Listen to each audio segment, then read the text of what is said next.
भुदरगड तालुक्यातील कडगाव वनक्षेत्र परिसरात वन्यजीवांचा वाढता वावर गंभीर चिंतेचा विषय ठरत असून नागरिकांमध्ये भीतीचे वातावरण निर्माण झाले।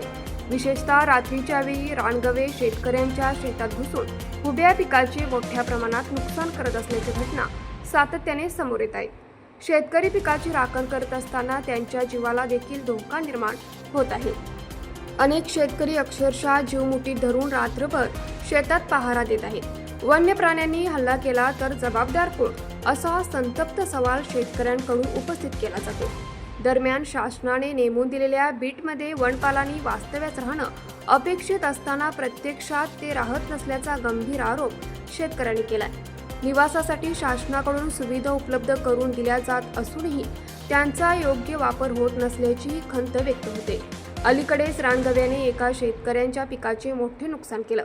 या घटनेची माहिती तात्काळ वनपालांना देण्यात आली, मात्र पंचनाम्यासाठी तब्बल 4 दिवस लागतील असे सांगण्यात आल्याने शेतकऱ्यांमध्ये तीव्र संताप उसळला आहे।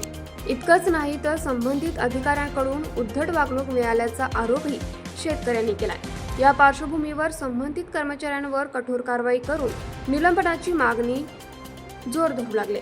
वन विभागाच्या कामकाजाविषयी शेतकऱ्यांमध्ये प्रचंड नाराजीचे वातावरण निर्माण झाले।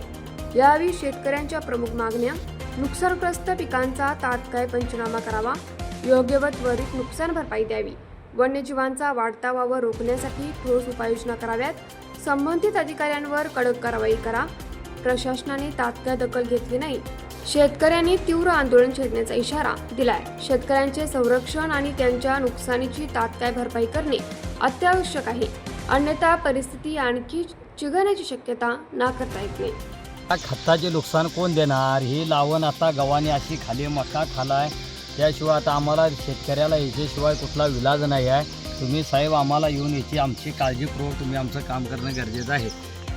न्यूज मराठी 24 कोल्हापूर। हे आहे गोकुळचं श्रीखंड, अगदी जिभेवर रेंगाळणार, जिभेवरच नाही तर मनावरही रेंगाळणार गोकुळ श्रीखंड, मनावर रेंगाळणार।